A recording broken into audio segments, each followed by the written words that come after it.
HealthBreak is sponsored by Mission Health.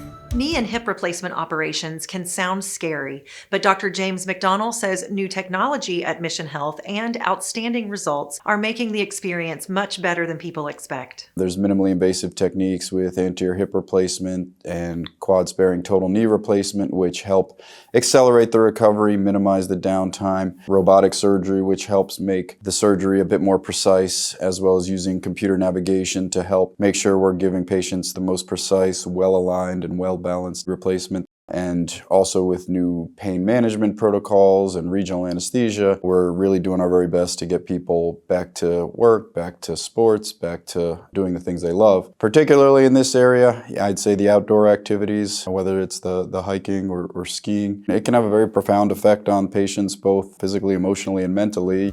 To learn more, go to missionhealth.org/healthbreak.